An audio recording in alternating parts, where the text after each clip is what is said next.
Oh, here we go. Here we go.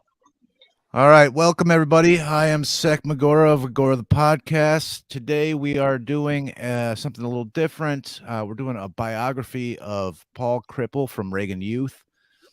Um, I'm not going to be talking much during this episode. I'm just mostly going to let Paul do all the talking. But before we get started, my reason for doing this is mostly I've been a punk rock fan for long as I can remember. When I was a young teenager, maybe, and punk changed my life in a lot of ways, and saved my life and others. And it was real important for me growing up to just know that there was somebody else out there that sort of thought and felt the way I did. And it sort of gave me hope that you could be who you wanted to be, um without compromising yourself, and to care less about what other people thought, and you could make your own way, just staying true to yourself. And so to me, that's the punk ethos, really. um so that's why I'm doing this, and to me, this is the least I can do to give back to punk rock in some ways. It's been so important to me for throughout my life. So without further ado, here is Paul Cripple. Paul, welcome to the series. Thanks for doing it with me, man. Thank you for having me. So let's start at the beginning, man. Oh, tell me about your parents. Who were they? What was their All story? right. My parents were children during World War II. They weren't Jewish. And it was different. Like the way my dad described it, there was a different army in his village every other week. The communists would come, then the Chetniks would come, then the Italians, then the Chetniks again, and then the communists, and then the Italians. And when the Germans came, they came with a Panzer tank and had a big pig strapped to the front of it. And they had a pig roast and kicked my father and his family out of their home. And then when they left, they destroyed the piano and ripped out all the pipes. And the British were there for like 10 minutes, and the Germans knew where they were and came right after them. And the Germans, like, all right, they got away, but, like, where's the equipment? You mean like these thermals? Like we're wearing? We're wearing them now. And it was like near the end of the war. But I mean, when your parents are telling you how they shit insects for a month along with the entire village, they're going to be fucked up people. And they had me in America so they could stay in America. My sister was born in Paris. They met in Italy. My mom used to be part of Italy, but then it became Slovenia, which was part of Yugoslavia. And my dad escaped from Croatia. His dad was a fascist, fought on the losing side of the war. You had no chance to make it there, so he came to America. And when he came to America, the landlord said, first month free for rent, and here's $50, go rent a U-Haul. Like they would do that today, right? Shit. So my dad worked hard. And when he was being a super in the South Bronx, the landlord said there's a nice building in Queens, and moved to Queens. And it was a nice neighborhood. I had crickets instead of merengue and salsa all night long. And it was a different vibe. There was a backyard, and it was a nice Jewish neighborhood. And that's where I met Dave Insurgent. And he was in the smart classes. I was in the slower classes, but he was someone who actually spoke to me like I was his equal way back in like fourth grade or whatever the fuck it was, which I appreciated. And Dave has a strange story too. His father was a Polish Jew who ended up in this English army called Anders Army, which is the army that ended up going to Israel and starting the state of Israel. His father was part of that, and I knew that tore him apart. When you're a little kid and you're in a Jewish neighborhood and you're Catholic, Jews will come up to you and, so who's Jesus? He's a Jewish guy. Jewish? Yeah, Jesus is Jewish. Nah, you sure? Dave, I was freaked out too when I first found out. Like, it didn't make sense to me. Like, I'm Catholic because I believe in Jesus. Yeah. And Jesus is Jewish. Yeah. So we're Jewish? No. All right, Dad, I'm not getting this. You know? And when I asked Dave, like Dave, Israel, right? Jews treat Palestinians like shit. Yeah. Did Palestinians treat Jews like shit? No.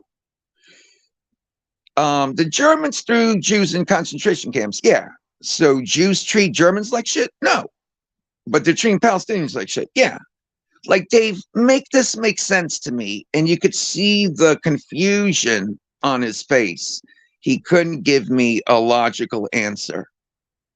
And his dad always wanted him to live in Israel, shit like that. Like, come on. Like, the guy's never going to do that. He's not for colonialism. And, being that we were kids, like, we were in a nice Jewish neighborhood, and, the Jews, like, no one suffered more than us. Were your parents in World War II? Did they, no. Any relatives? Nope. The only ones that suffered through World War II was Dave and I think that gave us that connection. We have fucked up parents. We don't have nice parents like all the other kids in school. And it was important for me to come from the Bronx to a nice Queens neighborhood where I had a friend like David who pushed me to do well in school, to learn words. I was with someone who was better than me and made me a better person. That was what attracted me to Dave. Next question. So tell me a little bit more about your childhood and growing up in Queens in the Bronx. What was the vibe then? It This would was have the been the 60s. I was born in 64. Kennedy was just murdered. 64, the year of the dragon. It was a very intense year. Civil rights, a lot of Rod Serling gave a speech in the year of our Lord, 1964, and it was just, a great speech about how, mankind has to stop this hatred they have for one another. The vibe that I got in the Bronx was I was in a public school in kindergarten, and I had a friend. He was a black kid, and one day he was walking on the street, and he saw me, and he addressed himself to my mom as "Hello, Mrs. Paul," and my mom thought that was hilarious. I mean, we were in kindergarten. But once I got to first grade, my parents took me out of the public school system because it was the Bronx and put me into a Catholic school where, you wear a tie with the white shirt. The lunches were better. And all they talked about was Jesus. And I didn't care about 1+1=2 or ABC cursive writing. Tell me more about this Jesus guy you keep fucking going on and on. And, the astronauts were landing. By then, you're 4 or 5 years old. The astronauts are landing. And are those astronauts or apostles? Astronauts? Like, you know what the fuck's going on. You're a little kid, but there's a lot going on. Men are, landing on the moon. There's the 60s, very turbulent, and we were little kids. And even though we weren't really realizing what was around us, and David lived in the Bronx in like close to Westchester, but in the Bronx, and he ended up moving to Rego Park maybe a year before I did. So we both kind of came from the Bronx, and the Bronx is it's kind of wacky, it's kind of crazy. When I moved to Queens, I felt a relief, and my parents felt a relief too that we don't have to pay for Catholic school. We could just send him to a public school because he's not going to be in a gang by the third grade or something like that. And yeah, it was kind of like I remember things like you see that glue on the floor? Yeah. My brother snorted that glue last night. In the second grade, you really shouldn't be learning about sniffing glue, and there'd be girls in tube tops going, "School's out forever." Because like Alice Cooper and shit like that, it was very turbulent. There'd be guys like Hippie Jaime living in the Bronx, and my parents, who were the super, knew like all the tenants, and that's the hippie, that's the drug dealer, that's this. And then you move to Queens, and it's like going to 15 bar mitzvahs, and no one's selling drugs. You got to go like to another neighborhood to go buy them and bring them into your neighborhood. Like, it was totally different vibe, which allowed me to grow, which I think allowed me to get an education, which allowed me to not just be some gangbanger in the Bronx, but and it was near that Arthur Avenue section, like the Little Italy of the Bronx section, where there's a bunch of Albanians and Italians that don't let any blacks or Hispanics into that little area. That movie, A Bronx Tale, is based in that neighborhood. That was the neighborhood my parents moved into Belmont. We didn't, they lived literally on Arthur Avenue, but after I was born, they moved to a few blocks away from it. But it had the best cold cuts, best Italian bread, the best coffee. They make iced coffee like no one's fucking business, shit like that. And then you go to Queens and it's a little brisket and pastrami and matzo ball soup. So were your parents, conservative Catholics, or were they very, devout, or They thought religion was full of shit. oh, okay. Um, they went like Easter because they'd be a bunch of relatives and friends in the church, and you could see they're putting up with the priest talking, and I don't understand it. It's in Croatian. Dad, what did the priest say? Absolutely nothing, Paul. Like, okay. And then you go and you get good food, and they'd all be playing cards, and you'd watch fist fights in the parking lot, and that was your Easter/Christmas. That was as religious as we got. And I don't like religion because of Yugoslavia, all those religious wars, the Muslims, the Christians, the Catholics. I mean, my God, like, you know what? I just it like I just I don't like religion after, like, seeing that, after finding out, like, it makes sense why my parents cut the fuck out from there. They didn't want like a militia showing up and burning down their homes because they made the sign of the cross to the left first instead of to the right, or some insane shit like that. Yeah, I could imagine going through, civil wars and occupations and stuff like that over religion would make you sort of weary of religion. There's probably a lot of trauma associated with religion for them, I would think. I believe it's very traumatic. Tito, who ended up running Yugoslavia, I liked him personally. And even Yugoslavians today will say, we had it great back then. 2 months paid vacation, free healthcare. Yeah, we didn't make a lot of money, but everything was dirt cheap. You know what I mean? And they let tourists in like crazy. It wasn't like Russia. It was like it was open, and I think Tito was a player. He banged what? Sophia Loren, Gina Lollobrigida, Elizabeth Taylor, the Queen of England. I mean, the guy liked laying pipe. The guy was all about fucking, you know what? There's no war. Now let's fucking have a good time. And it probably drove Stalin crazy. Like, why is this guy not listening to me? Like, because the guy has a life. And he's got the hottest tourist spot. And he's the one that said, don't destroy the mosques. Don't destroy the churches. Don't destroy the Christian monasteries. All three religions have to flourish, and then all these tourists will want to come and take pictures of these beautiful Gothic cathedrals and, minarets and all that other shit. So he was a communist that wanted to use religion, I think, to just bring in a bunch of bucks from tourists. You know what I mean? I don't think he really gave two flying fucks about religion. And honestly, I mean, when I went through, what is that? When they put bread in your mouth, communion, confession, all that shit. Like, I was an idiot and I thought something was going to happen, like a glow was going to come off me. Oh, like nothing, like nothing. It's just a guy in a dress telling you how to live. And he's creepy. But the Catholic school I went to when I was a kid, my mom would say, Paul's teacher, the nun, she's not his teacher anymore. She's getting married. I like that. I like that my teachers were nuns that left the sisterhood and ended up getting married. I feel blessed that I had open-minded, hippie Catholic teachers in the Bronx that were able to do that. Do you think would you call what sort of class background would you call your childhood? Kind of Poor, working middle class? poor, Okay. poor. They Okay. made sure to let me know in school, in public school, no, you're poor. No, I'd say I'm middle class. Come on, I eat well. I don't have to work. No, you're poor. Unless your father's a doctor or a lawyer, you're poor. And what What did is you? your dad? And my dad was a superintendent, but he also was a landlord and he also worked as a roofer. And my mom worked, so they brought shit tons of money and they didn't pay rent.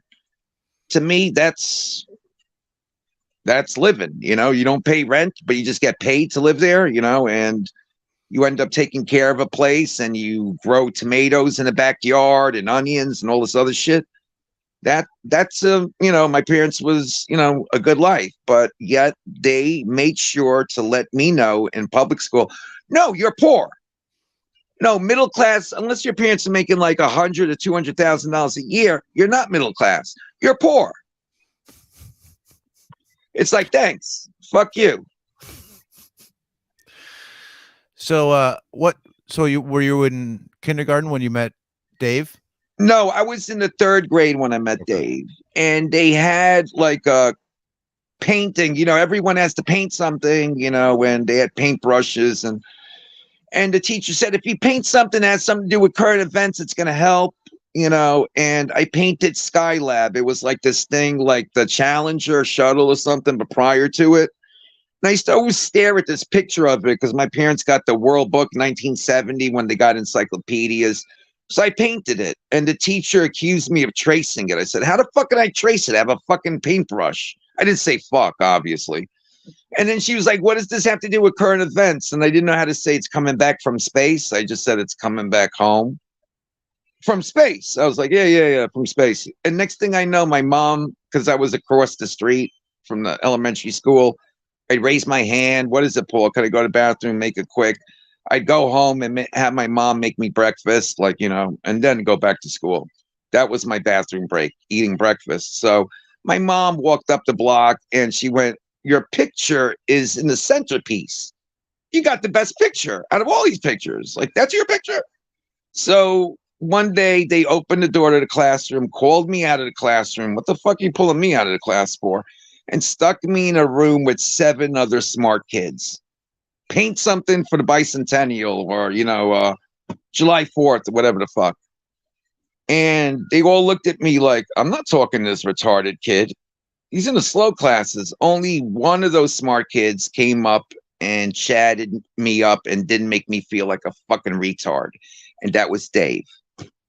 And that was back, what, third, fourth grade? I was like, shit, so these smart kids aren't jerks. Look, that guy's a fucking nice guy.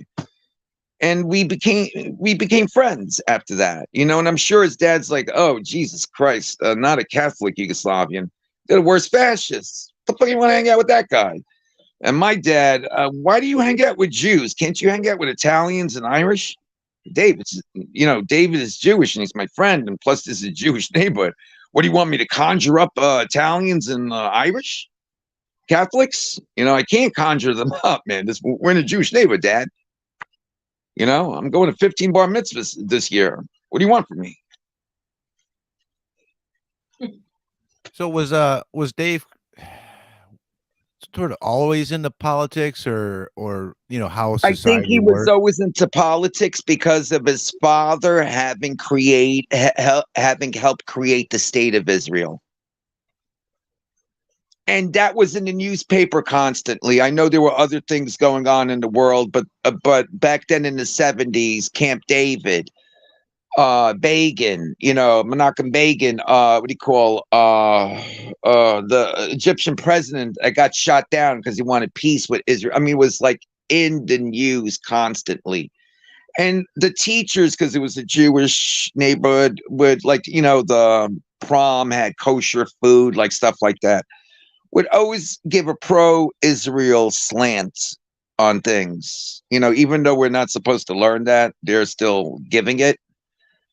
And like when I told you and I asked Dave, what the, can you explain that to me? He just couldn't, and you could see the confusion come over his face, the anger at being confused at this, the anger at not being able to justify what his father had done. Now, my father, right? My father was a little kid when the war in Yugoslavia started. My father sent his paycheck over to the Croatian Defense Fund 3 years straight. He did not cash his paycheck. I want my home country to have MiG fighter pilots, howitzers, and Abram tanks. And the United States did not like, let's allocate $800 million to Croatia. It was not like that. It was a bunch of Croatian men in Australia and America and Canada just sending their paychecks. Buy as many weapons as you can and just win this fucking war. You know, so I'm going to go visit there because my dad actually died there last year and is buried there, and I didn't go there because my mother didn't tell me anything about my dad's funeral or how he died, just that he's dead. And I found out like a month later. So I'm going to go there and see my cousins, and I'll be the rock star and they could be the gangster war criminals that survived the war. It is what it is. I That's can't make yeah. shit up. Yep. Um, so you and Dave became fastly became best friends. And how long? Dave's best friend was this guy Russell. He couldn't Oh, be my best friend because, like, when he would win an award for an essay and a free dinner for you and your family and a friend and family, he wasn't going to invite me and my family. I mean, my parents were like, "Come on!" They didn't go to school. They went to war when they were 8, 9, 10, and 11. You know what I mean? They didn't learn cursive writing and math like we did during those formative years. They learned how to run and hide from machine gun and try not to get their head sliced off by some Serbian militia, some shit like that. When the Germans came into my mom's town, they grabbed every male aged 15 to 50, that included my grandfather, took them up to the mountains, and they were never heard or seen from again. So basically, you knew you don't fuck around with these people, and at least they have that fighting spirit and fought back, and now there's what, 6 different countries there: Slovenia, Macedonia. I just hope I just pray and hope that my relatives over there don't have to experience any more war, that it could become Switzerland in the future. Serbians and Croatians can hopefully one day live together like German speaking Swiss and French speaking Swiss and the Italian ones and the Romansh and all that shit. They all get along. They all stick together. It'd be nice to see people stick together as opposed to being divided apart with this stupid divide and conquer policy that is so strong right now in America. It's disheartening. I don't know how else to say it.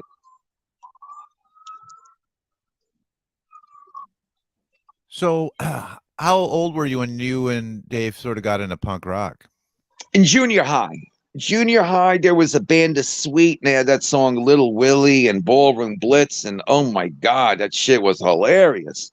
And there was no punk rock in our lives, but we liked Black Sabbath. It was very simple: electric guitar, bass guitar, drums, and some guy trying to sing that sounds really weird. And I like when Ozzy hits those notes, and look, he's not Ian Gillan and he's not David Byron of Uriah Heep, but Ozzy's got a cool voice.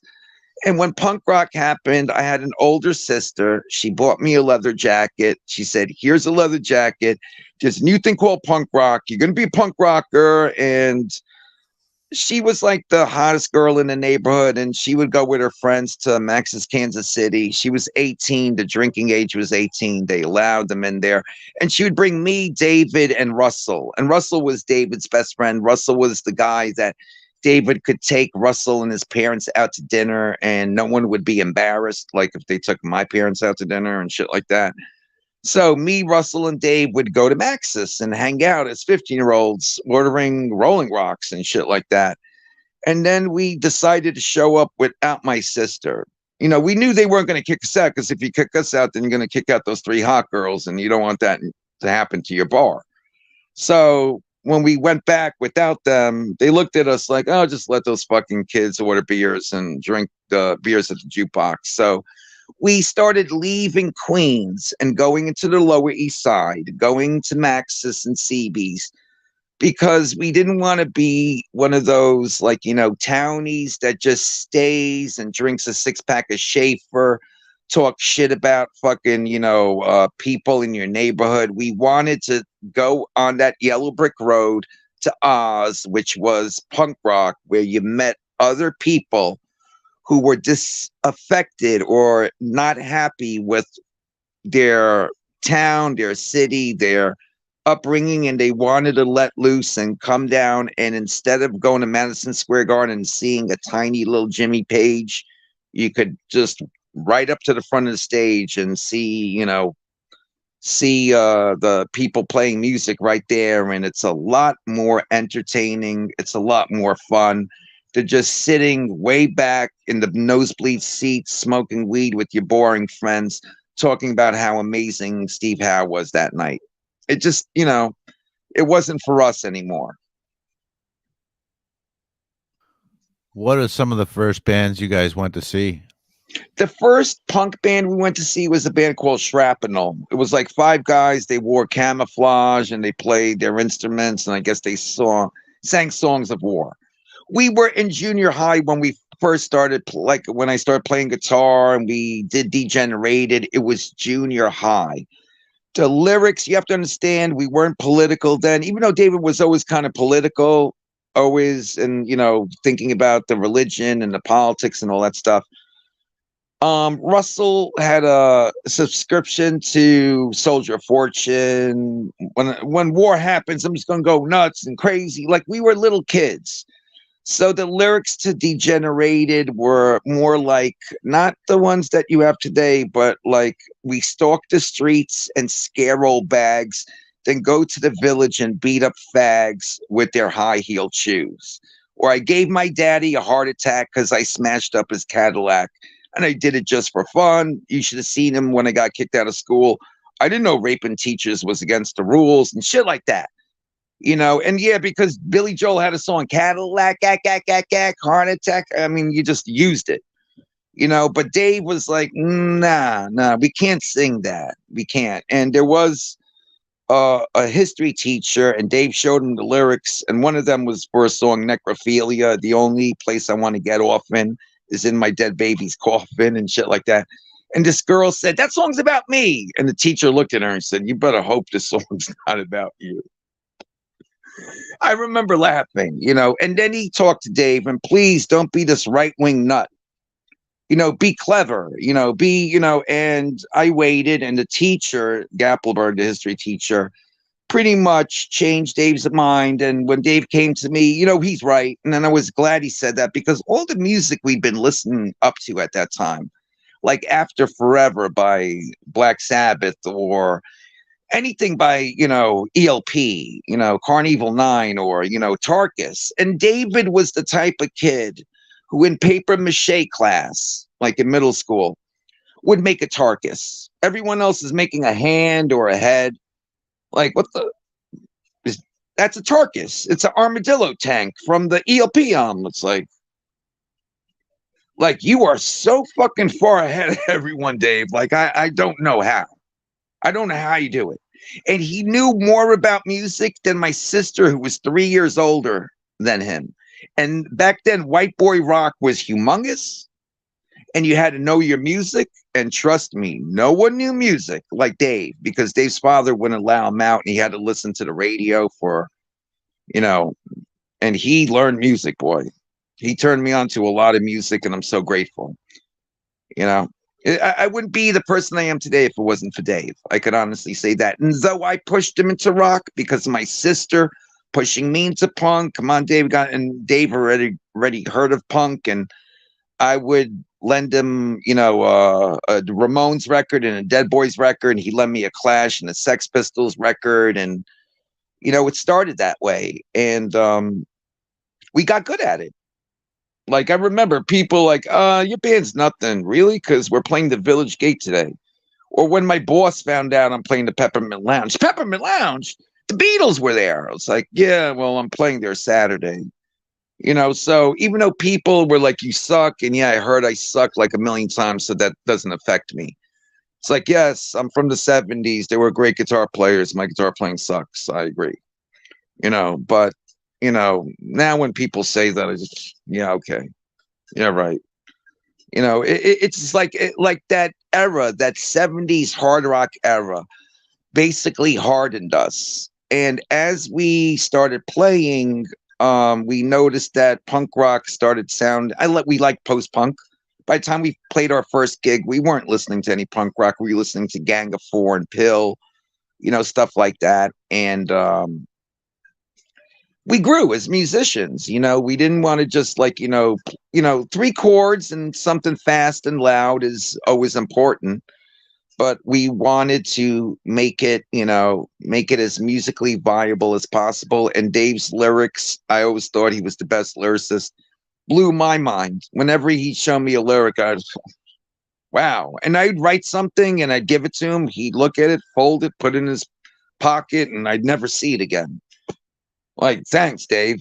Like, let me have it. Like, I wrote something, give it to me. Like, all right, like it has, like, he's the censor. It has to go everything. And then I'd write a song, and the music would still be there, but the only thing that would, like, you'd hear is "Go Nowhere" or "It's a Beautiful Day," and all the other lyrics are like. So it's not about punk rockers beating up hippies anymore. No, it's an anti-nuclear war, pro-vegetarian song now. Nice, Dave. Nice going. So we worked well off each other like that. So the Ramones are from your guys' general area, and they must have been huge about that time. How influenced were you guys by bands like the Ramones When we were or into New York punk, Dolls or anything? when we were into punk, Legs McNeil had that punk magazine, and in it was a picture of a guy who became our first bass player, and he's in a picture with David Johansen, Joey Ramone, Joan Jett, and Debbie Harry. We're like, how the fuck is this guy doing that? I mean, we're still stuck in high school trying to lose our virginity, and this guy ate out my sister's best friend, was having threesomes. We're trying to lose our virginity, and this motherfucker's hanging out, with fucking Joey Ramone and Debbie Harry. What the fuck? And he was supposed to be in school with us. Like the Ramones went to Forest Hills High, and hey, if the Ramones went here and they're going, hey ho, let's go and playing shows, then we could do this shit. I mean, they're not fucking ELP. Be serious here. Like, so we got Andy to buy a bass and become a bass player, and he hooked up our first shows.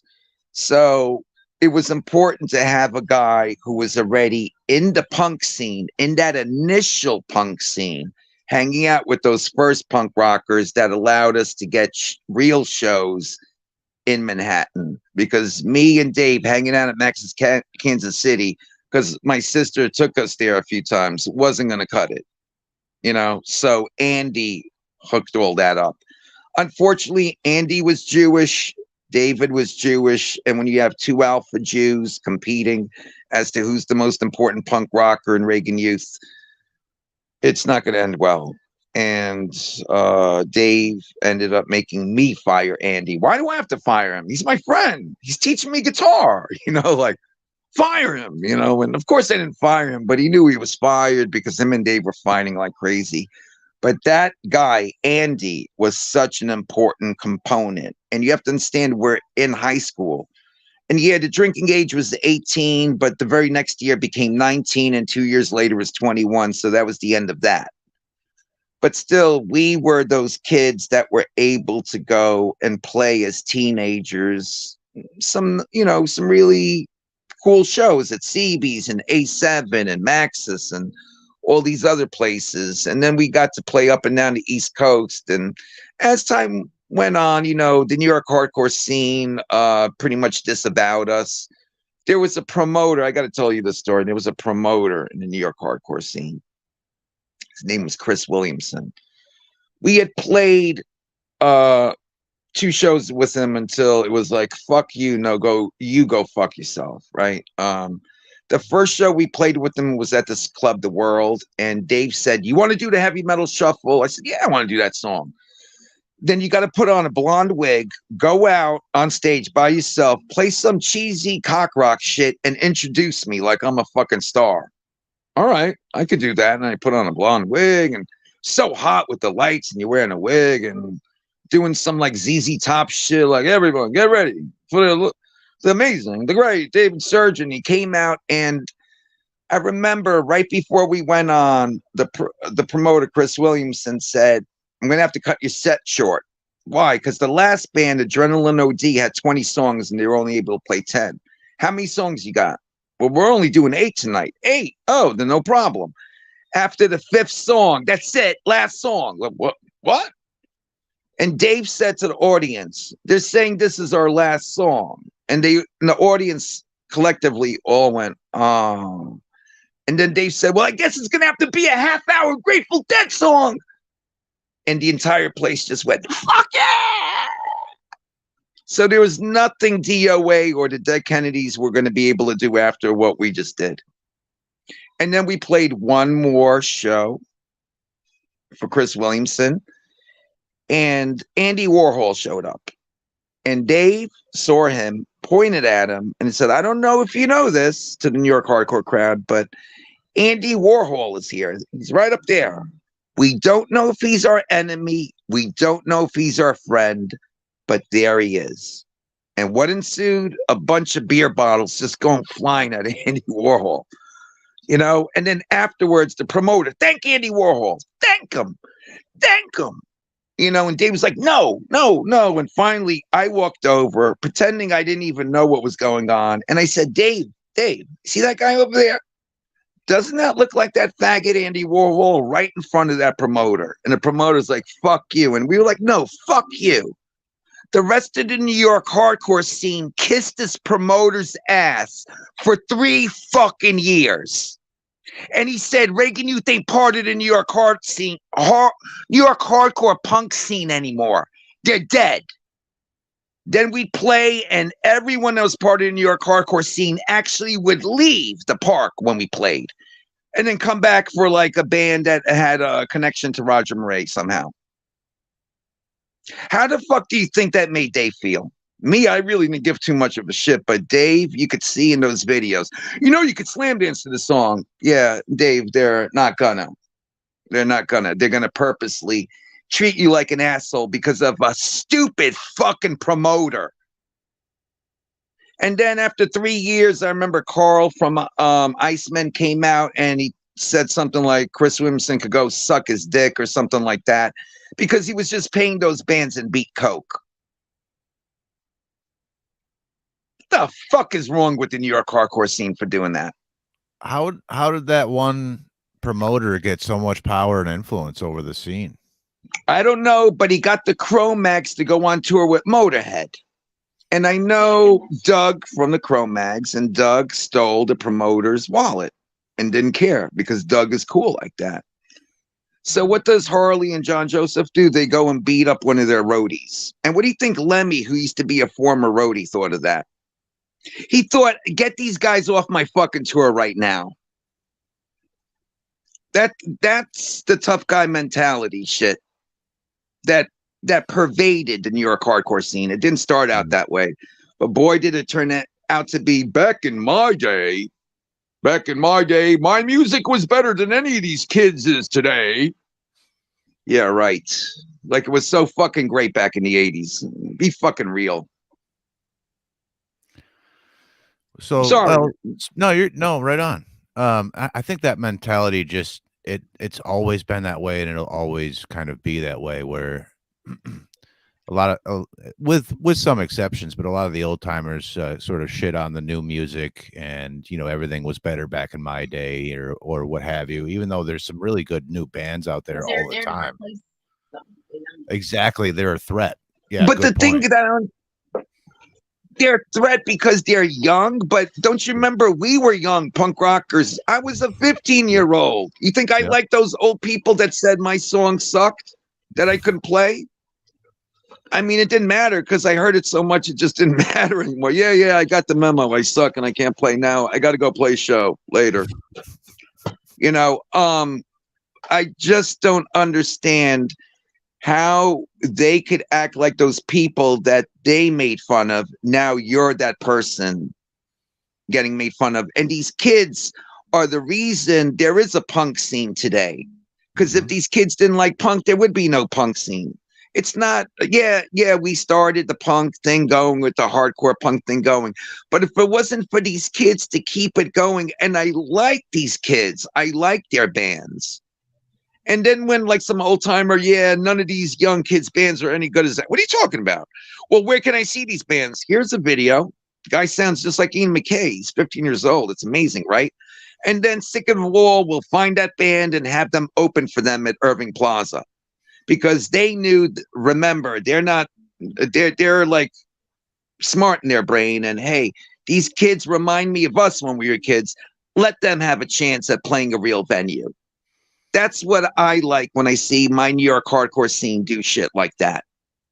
Shout out to Sick of It All for doing that for, what was the name of that band again? Short Fuse, yeah. And there was another band, Cerebral Ballsy. They're like a good skate punk band that was out around 10, 15 years ago. Well, where are they? Well, they're on tour now. I mean, you could have seen them when I saw them a couple of years ago, but they got popular and they're on tour now. You know, like how your band isn't popular and you can't go on tour? Those kids can. And you know what? If they only treated those kids with respect, they would get a lot further.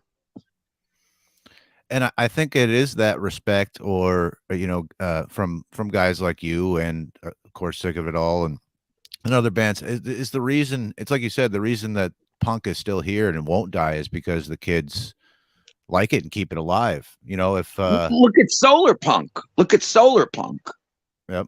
Look how it's evolving.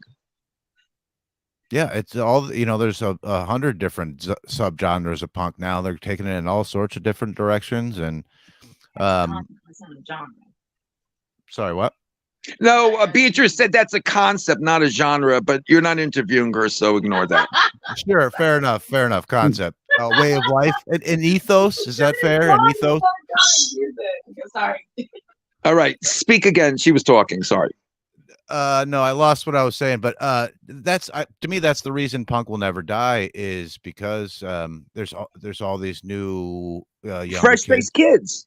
Yeah, taking it in different directions. They're doing different things with it. What are some newer bands that you're into these days?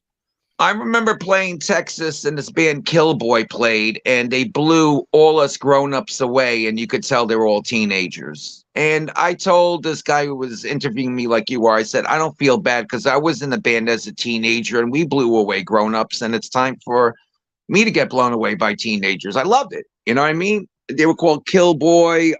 Big shout out to them. I don't know if they're still playing, but it made me feel good. And also, I want to say this. When I was 15 years old, along with David and Russell, and we came to the Lower East Side, we acted like we were grown-ups. We wanted to be treated like we were grown-ups. You know what I mean? And even though we were 15, it didn't matter.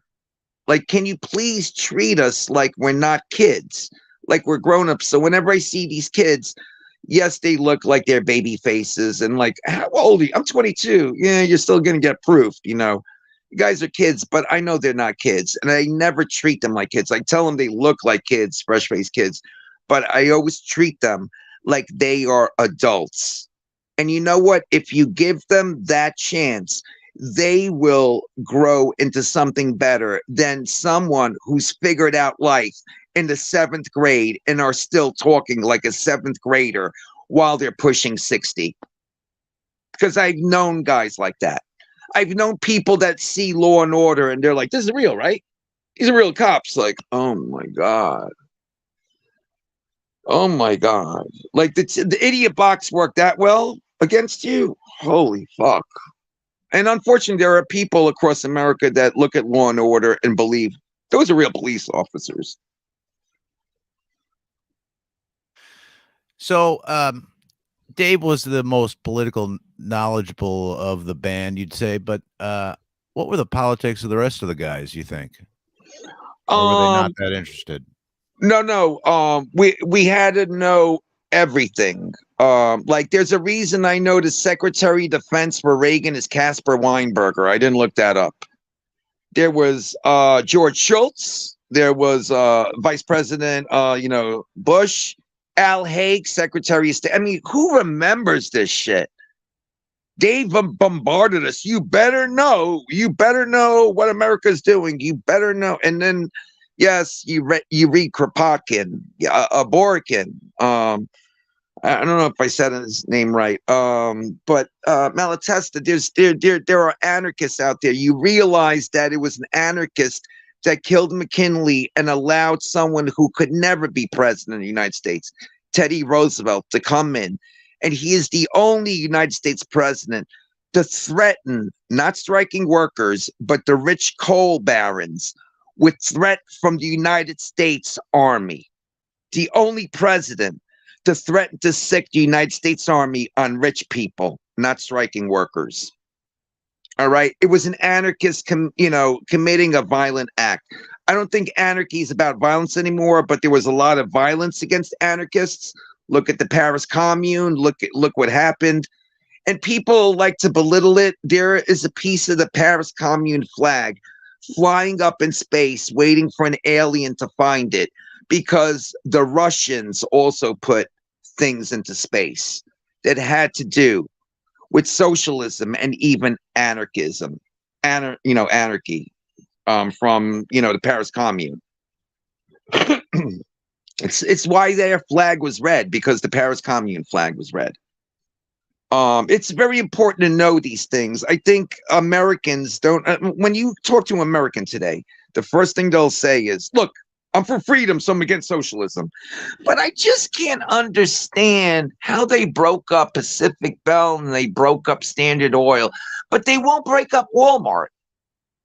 You just answered your question, because you don't know how many anarchists spilled their blood. The 9 anarchists that were hung, even though the judges said, "We know you're innocent, but we got to kill you." We'll commute your sentences 30 years later after you're dead for 30 years.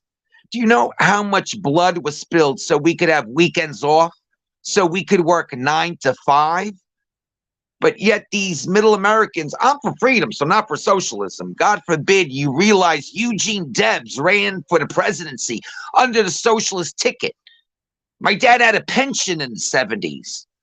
Who has pensions now besides socialist communist scumbags like police officers? They work for the state and only the state. They're not there to fucking help, the community. They're there to protect property. We all know this now.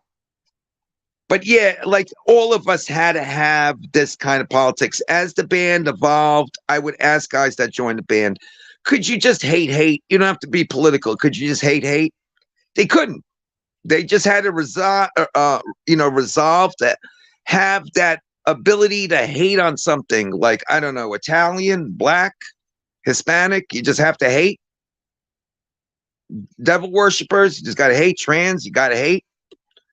And it's like, unfortunately, the band that I have is the original drummer, Charlie, and Tibby, who's been my bass player for 10 years, because the other band members, they got old. And, a lot of times when you don't deal with your mental problems, it's like not dealing with your drug problems. It's only going to get worse unless you deal with it. And some of my ex-bandmates didn't deal with drug problems, mental problems, other problems. So I got Charlie, who is my original drummer, and Tibby. And right now, Scott Sturgeon from Leftover Crack is singing. I know he's not singing with me to help his band blow up because his band's bigger than mine. I know the rumors going around him.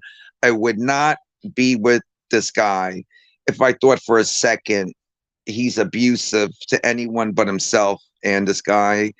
I just want him to be like Keith Richards. Been there, done that. Please, Scott, stop abusing drugs. I think that's important, because I know a lot of people associate my band with drugs because a lot of drugs, I've gone through it. But I really want people to realize that drugs aren't going to stop or change any problems. They just hide them.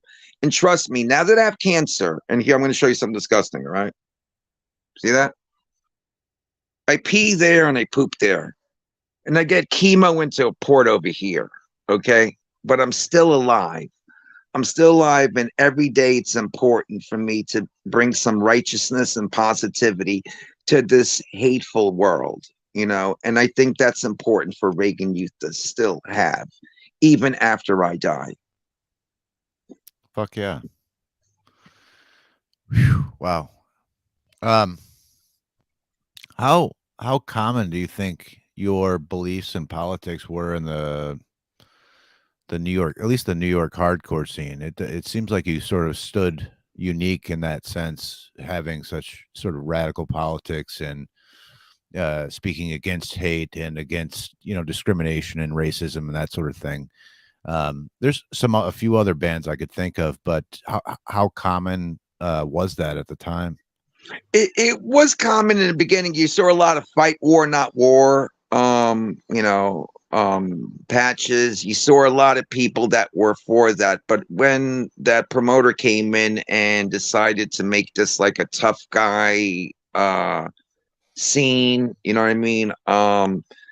It kind of lost its flavor. And blame one guy. No, but then also Reagan got reelected, and you have to understand, we're Reagan youth. We don't like Reagan, and they get reelected, and yeah, we started playing songs like "Jesus Was a Communist" instead of Reagan Youth, or "One Holy Bible," "Clean Babylon," "Get the Ruler Out." We went to California because New York just, our message didn't fly. No one gave a shit. But when we went out to California, boy, did they like it in 84 and 87. And it makes sense because Reagan was the governor there at one time. I know he's not Arnold Schwarzenegger, but you know what I mean. Mm-hmm. Actor, politician. He started out in California, and I shot Reagan. I love that. John Hinckley was supposed to perform in New York, and Scott was like, the promoter called me up and asked me if I wanted to play bass with them. And I said, the promoter didn't call me up. He didn't ask Reagan Youth to play with John Hinckley, the guy that shot Reagan. Motherfucker. I almost want to go see John Hinckley live. I want to go see John Hinckley live. That'd be great. Yo, he had that one song, right? He had that one song that was catchy. It was one song that was catchy. This is the something of love. This is the... I had that song stuck in my head. It was stuck in my head too. So he has one hit. He has one catchy song. And he shot Reagan for real. He's... I know I shouldn't laugh, but I'm an anarchist, and I don't care when politicians get shot. I don't. No, you have to laugh because they got it coming. Oh yeah, and not only that, but listen, Democrats and Republicans, I hate this. The defund the police, please. The police in America get more money and more weapons than the Russian army gets, and they're at war with Ukraine, and we spend more money on cops than they do on their army. If that's not the sign of a totalitarian state, I don't know what is. And they keep fooling us with, well, you have a choice. It's either Coke or Pepsi. But I want fresh squeezed orange juice. No. You could either vote for a Coke or Pepsi. Well, what about that libertarian candidate with the fresh squeezed grapefruit juice? Or just have a clean drinking water. I don't think Nestle is going to allow that from now on. Why the fuck would you allow Nestle chocolate to own the world's water population, or try to at least? What the fuck is wrong with people? I remember people used to drink out of faucets in the 70s. No one would buy bottled water in the 70s. You'd laugh. And then Perrier started, and at least they had bubbles, and it came out of some like real life fucking bubble factory in the earth, and the next thing you know, everyone's buying bottled water. Like, it's crazy. Well, we can wrap it here. We're going on just shy of an hour. If you want to wrap this one here, and we can do continue this series next time we got a chance, if you like. Yes, So. you can always call me up. And this was a cute little thing. Thank you for letting me rant and rave. I know I say a lot of things. I don't want any beef with, like, anyone. I want people to realize that if we're all trying to accomplish the same thing, maybe we have more in common than there's difference than us. And I noticed that a lot of Republicans or right wingers or whatever, they start off with legitimate talking points, and then they make a hard right turn, and it's like, whoa, where are you going with this? You actually, you were talking some fucking some common sense there, and then what the fuck happened? And I think the most dangerous thing that's happening in America today is middle Americans will say first and foremost, I'm for freedom, so I'm not for socialism. But I just don't get why they're taking my weekends off and I have to work till 10 p.m. now. Yeah, okay. You can't figure it out, right? All right. No. Unfortunately, that's breaking my heart about the country I was born in. And you know what? I'm for everyone on this planet. I don't believe that anyone should be considered a foreigner or a migrant. And one day, hopefully, we will all be from a country known as from here. So if someone says, "Where are you from?" you could say, "I'm from here, right here, and I belong just like you do, and you do, and you do, and you do, and you do." Peace and love and anarchy for all of us. Yep. Thank you. Well said. Thank you for this time. Well, Paul, thanks for coming on, man. We'll do this again. I've got plenty more questions, so we can keep going as long as you want to do this series. Sure. We'll do this again real soon. Yeah, hit me up when you're ready to do this again, and we'll figure out a great time and to do it. Awesome, man. All right. Well, enjoy the rest of your weekend, and I'll talk to you soon. Love you. Peace. Peace. Bye. See ya. Bye.